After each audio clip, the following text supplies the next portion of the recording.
How you doing, guys? Welcome to Monsters and Mazes. I'm your host, Mr. No One. All right. Last we met, which was yesterday, our band of adventurers. I'm not gonna call them heroes yet. They're only level 1.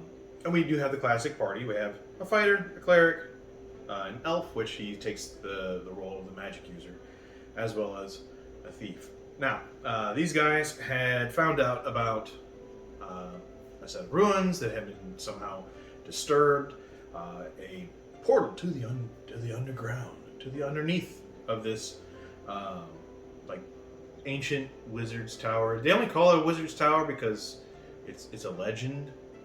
Nobody really knows if it really was. It doesn't really matter. Eventually, I might actually flesh out a town these guys can go to, exchange money, get goods, all that kind of stuff, which would be like a few miles away. The region I figured is probably like maybe hills, probably mountainous, into that kind of an area. That way, gives some excuse to having such a large dungeon. Why not, right? Who knows? Okay. The first room they inspected, all it had in it was a skull.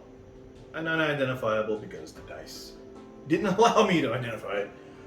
Just a skull, it's bits and pieces.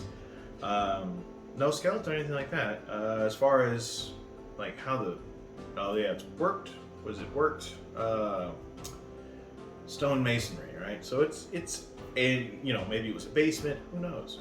Anyway, they found a door. The fighter managed to get it open. It was stuck. It was a regular wooden door, which, given its possible age, held up surprisingly well. Let's find out. All right, now, I already did the quick roll of what was beyond the door, and I know it's a room. I don't know anything else other than it's going to be a room.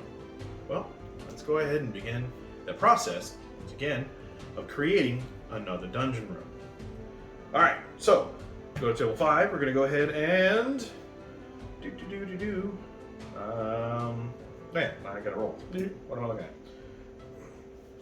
Like I said before, most of these tables are D20, D100s, that kind of stuff.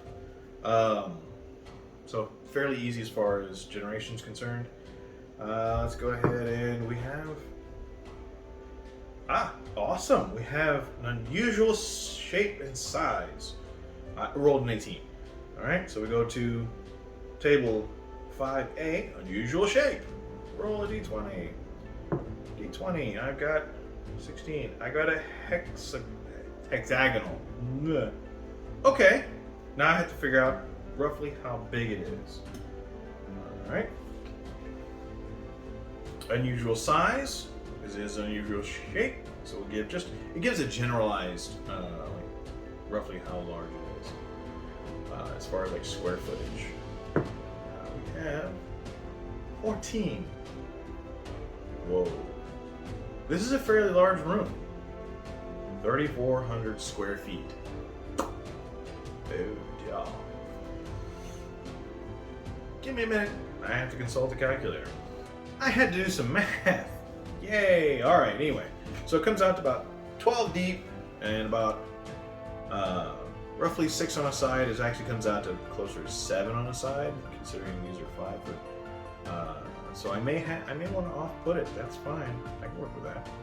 All right, so we're gonna go ahead and we'll say we'll draw this out. 2 more here and 3 more here.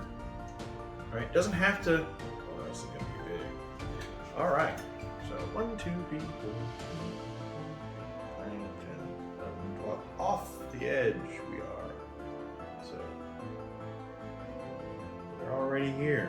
We're already in a huge, a fairly large hexagonal. All right.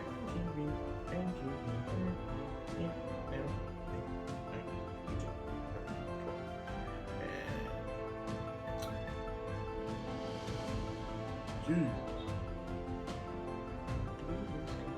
here. Is that about right? 4 and we'll say 4. Have to be absolutely perfect. Like I said, a straight edge would be a good idea, right? I need a ruler. Just a damp. We'll go this far. Alright, so that was 3 over. 3 over. Put a mark there. I like that shape better. That seems a bit more, I'm not going to say even, but again, it doesn't have to be even. It can actually be the orientation of the whole thing. Can be any which way, right? This could have been where the point was at. It could have had a hallway. It could have had all kinds of things. I'm not overly worried. Here I am, overly worried, right? All right. So I was not, obviously not anticipating a fairly large room. Now, these guys they're only wearing torches, or they only have torches, and while the elf does have infravision, in other words, you can, the elf can see in the dark. It's not perfect, but it is what it is. We'll go with that shape. That seems a pretty good size, actually. Okay, so the end of the room. It's fairly large. They can only the torch, I believe, can only go about 60 feet. So it's pretty much within the realm, the range of, like, when they come in, they'll have some pretty good illumination. They move in closer, and they can kind of illuminate roughly. I want to say it's roughly 60 feet. I could have to look as far as the illumination. Maybe it's less. But by now, yeah, that works. Because he actually uses a two-handed weapon, so he's probably going to have to get rid of it. Okay, so coming in real quick, we're going to see, we'll put some doors on here because this is a weird shape, so doors are going to be kind of interesting. All right, so this is real quick, and this is a room. It is not a passage, or not a chamber, so it does have doors. All right, doors. Roll a d20. We got number 3. All right, oh, 2. All of 2. Okay, we have two exits. All right. Another door, so we have to go to the door. We sit there and roll a d20. We got 15. We got 1 that's going to go off to... 1's ahead, so we know that 1. We'll mark it once again. I don't know how big the door is going to be, but we'll just temporarily mark it right there. It could end up being double doors. I'll actually look on the door type as we go. All right, we had 2 of them. Where's the other one? To the right. Nope. Yeah, to the right. So I have 2 possibles. Let's say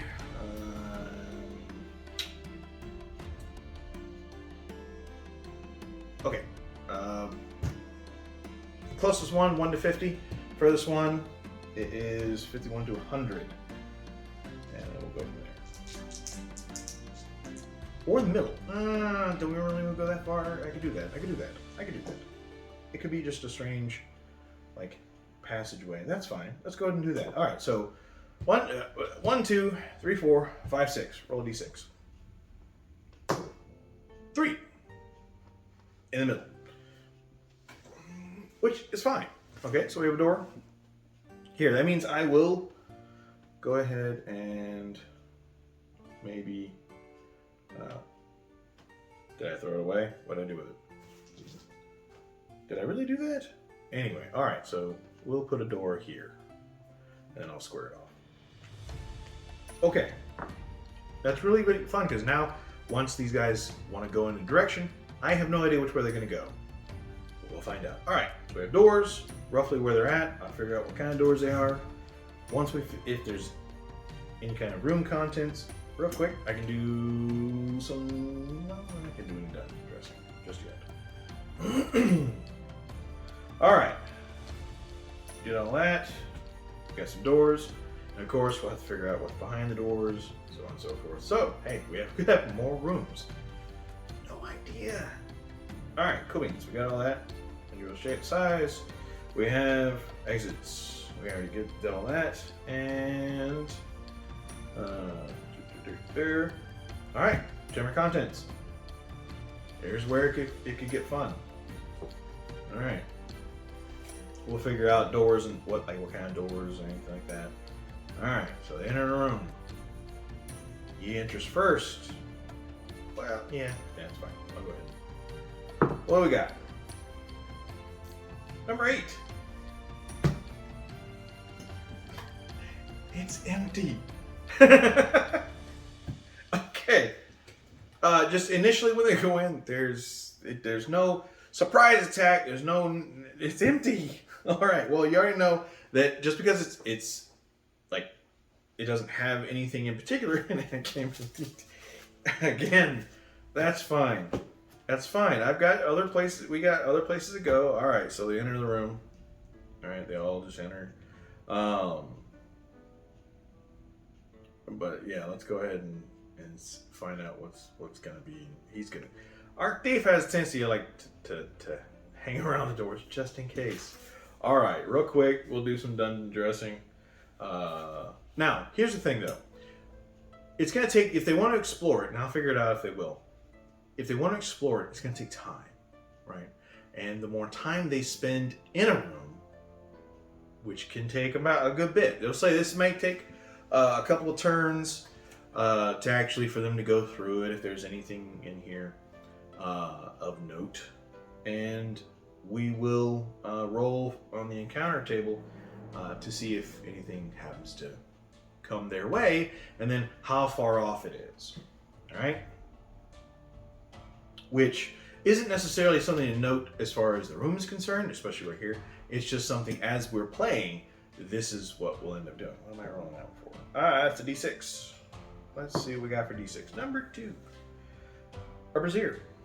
A brazier. I wrote it down and everything as a brazier. All right. Let's say that now. Okay. Let's put it. We'll put it roughly right about here. All right. Actually, I think I have. Not gonna need this, at least for right now. Bless it on everything. All right, is there a symbol for a brazier? We got fountains, we got statues.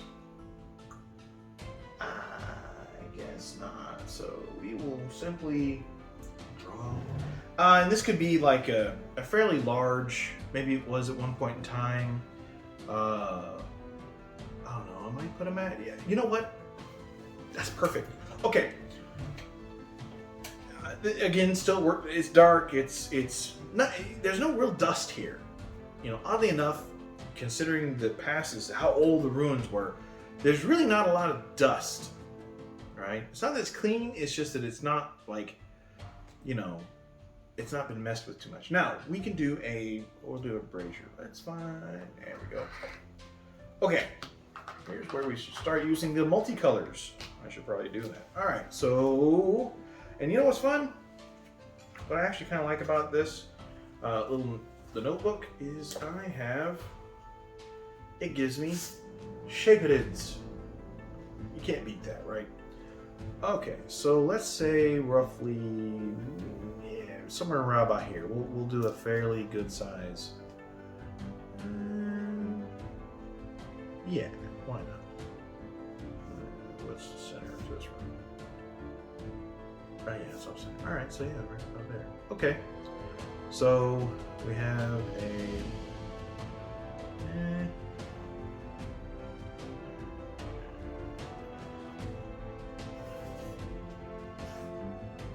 Cool. It's okay if it's messy. I'm not overly worried about that. Pardon me, sir. Pardon me, sir. We're gonna. Okay. Real quick, just for funsies. And if it's off, it's off. It's off. Awesome. That is a brazier. On the side of the brazier, it might have some cool runes, things like that. And it's currently just filled with like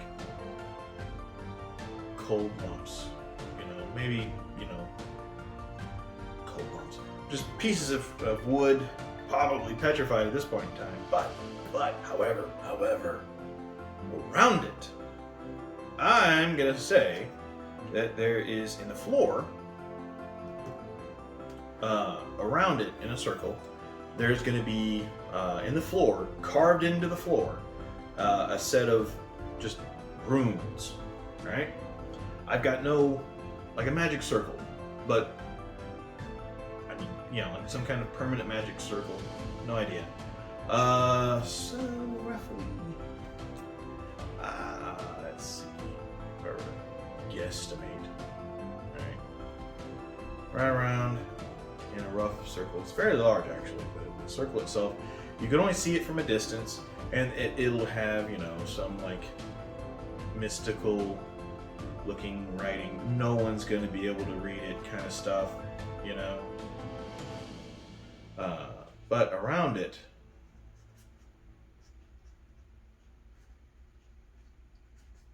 you can almost, there's no, it's just carved straight into it. Not really worried about, how good it looks here, just as long as you know that it's a magic circle. Well, or a circle of runes around a cold brazier. That's it. So it's not, think about it. Supposedly this was underneath the tower of a wizard, thousands of years ago probably. They had no idea. It could be real, could be not. This might be evidence that it exists. That's it. Now, how much time are they going to spend in here? It's going to take a while for them to walk, all around it. They're going to look at it. This, he's okay with magic. He doesn't really care. He's a cleric, so this stuff is kind of, I don't know if it's blasphemous or not. Let's find out. All right. Is it 50-50? I have no idea. No, actually, it's an extreme no. Now, if you're wondering why I'm saying like extreme no, things like that, what I'm utilizing is the Mythic GM emulator. Okay. Particularly the Fate Chart. All right, the Fate Chart is a wonderful tool. It allows you. There it is.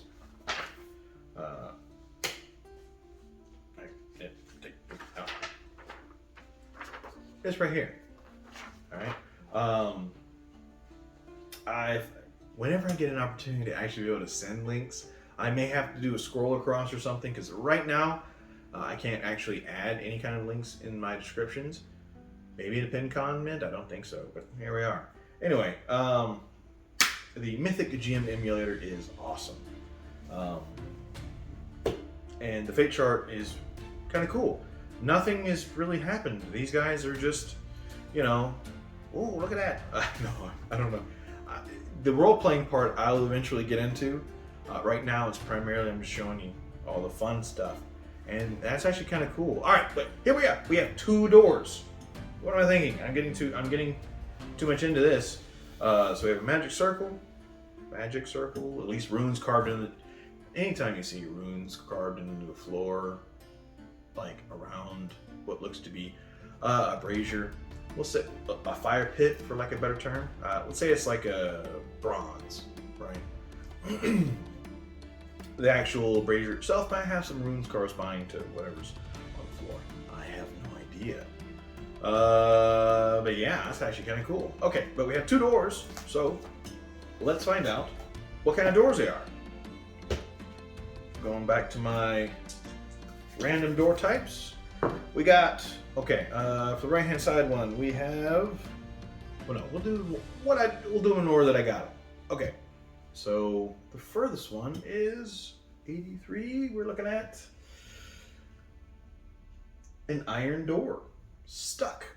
All right, so we'll make this, it doesn't really give any size so much, but we'll say it's iron. We'll go ahead and do a pretty good size one, yeah, that's fine. All right, they're gonna be double doors. So, and they're current, as far as these guys are concerned, these don't open. Awesome. And they're pretty good size, so that's the coolness of it. All right. So he's gone. He's checked. It's not locked. He's like, ugh. All right. I can't open them. Why is it stuck? Who knows? Maybe some adventurers got. No. Now our thief is going to check out that over there. Now, time has passed. We'll say 20 minutes has gone by because it's 2 turns. A turn's 10 minutes, and we're going to roll the handy dandy d6 for the chance. I rolled a 6, so far so good. Don't have to worry about it. Okay. That's alright. Door. Oh yeah, what kind of door? Let's find out. Alright. Door.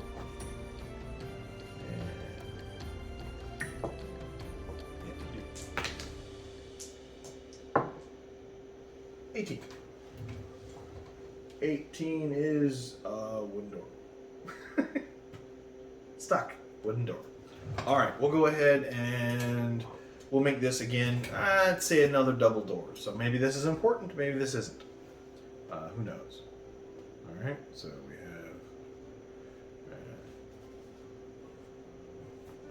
well, they're stuck, so I'll go ahead. Alright. So these lead to a fairly... another set of double doors. They are stuck, not locked. So thief is somewhat miffed. They don't get to use their fancy tools. Okay, now, once we figured all that out, what do? We find out what's beyond these doors. First door's ahead, so let's find out what is behind door number 1. Okay. What is beyond the door? What say ye? Alright, D20 once again. The space beyond the door is... another room. Alright, we already know. That means that's going to be... this we have... this is...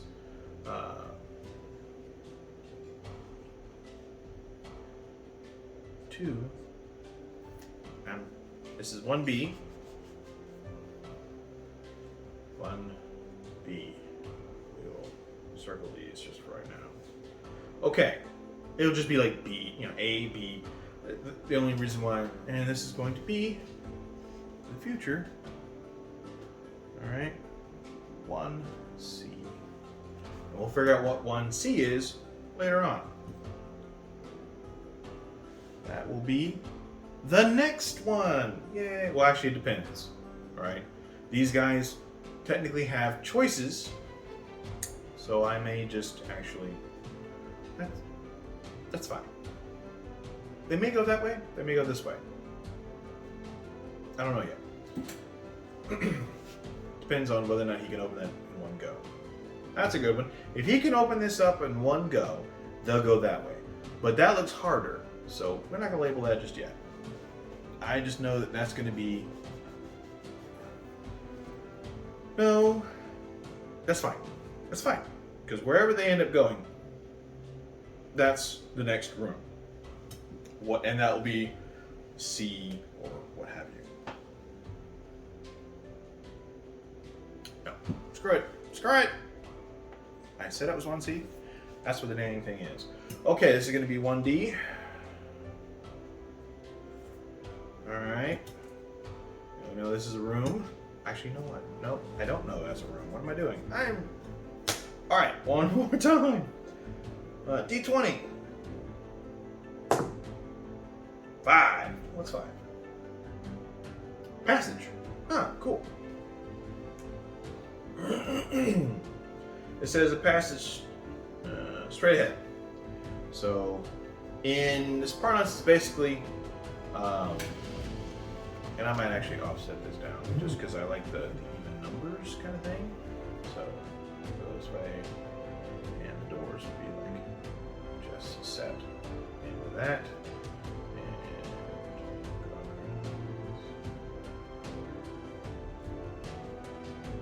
Alright, good deal. And typically whenever you do this kind of stuff, the passages, it's going to end up being like 30 feet, right? So we got all the way over. Oh, I'm going off the map already. That's fine, I have other maps. 6. Alright. So.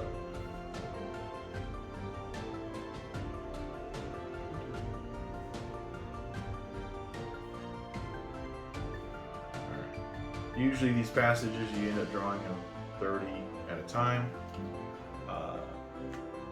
But these guys don't know it. He's like, he tells the thief tells the fighter it's stuck. The fighter's over here. Let's test the fighter's ability to open the stuck door. Right? Now here's the thing though. The thief has a pretty good strength. I'm not gonna lie. When I rolled these guys up, I was very happy with the results. While even the cleric has a high 16 strength. The elf has a 16 strength, and the freaking thief has, I swear to everything, I should have filmed myself actually rolling this to get these numbers, but they're fantastic.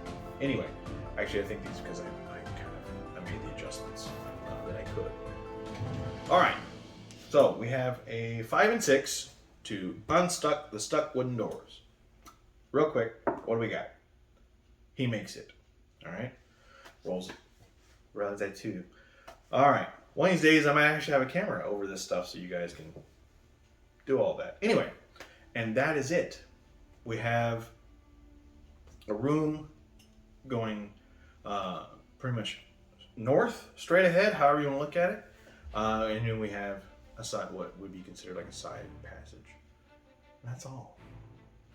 So, it's kind of cool. Alright, but actually overall, rolling up the actual, outside of just the drawing part, it's a few rolls. You know, I'll give an example just for the purposes, right? So, say for instance, time-wise, how quickly this can go. All right, you roll the room or chamber, right? D20. Get your result, right? You go to the next one. You know, how many exits? Roll your D20. I mean, it's just like that. Bang, bang, bang, bang, bang. Till eventually you can roll up an entire room. Eventually I'll have some kind of an encounter. Chances are it might be over there. I don't know. But there's always that. It's a D6 chance. You never know. That's it. Now, here's the thing though. On top of the random encounters that I'll be rolling during turns, I have a periodic check chart, right? And basically it is, as you're going through these rooms, going through the hallways and passages and all this kind of stuff, you do periodic checks. And it's roughly, like now, they're going to get here and I have to do a check at the end of the 30 feet, right? Whatever that ends up being, it could be, it's continuing straight for another 60 feet, and it tells you to check the chart. Then, you know, because it's the passage, I know it's straight. Could end up leading to a door. Another door. Then you do the table, and then you go, and, you know, what's beyond it, and all this kind of stuff, and you figure it all out. You got your side passages. This is like off of the actual main corridors. And then you come off across chamber, which is just like this, but this is technically a room, go figure. Chambers don't have doors, unless it says so. Or it could be some stairs, and then you can go up, down, weird. And of course you have the dead ends, which just cuts it off. That's it. And there's a possibility of there being a secret door, possibly, on the dead ends. And tricks and traps and wandering monsters. And then it goes, the variety is amazing. Like, I had no idea this would lead into a huge chamber, right? Or room, whatever. Here we are! Oh yeah, does he unstuck it? You know what, for right now? Yes, they've got it. You see it's corridor, why not? Let's go ahead real quick before we leave. Yon Fighter is going to unstuck the stick. Actually, you know what? We're gonna have who's... Yeah, the elf is pretty strong. They're all actually roughly the same. They're gonna give it a heave. say he gets a. He's got a 5, so I mean 5 and 6 chance, coupled together, it's almost a sure thing. It's a sure thing. They both managed to open up. What's beyond these 2 doors? All right, I'm just moving them so that way I can at least figure it out. All right, real quick, what's beyond the door? Oh, wait, I already know what's beyond the door. It's a room. It's a room. Okay. I kind of sort of forgot that. I'm not gonna lie. I wrote down everything. Whether they go down that room or go into the room, I have no idea. All I know is just say the fighter was still, did that, whatever. Anyway, we can always retroact. Anyway, so it's open. There's a room. I have no idea. That's the next room. That's the next video. And I'll see you guys tomorrow. I've been Mr. No One, and this has been Monsters and Mazes. See y'all later.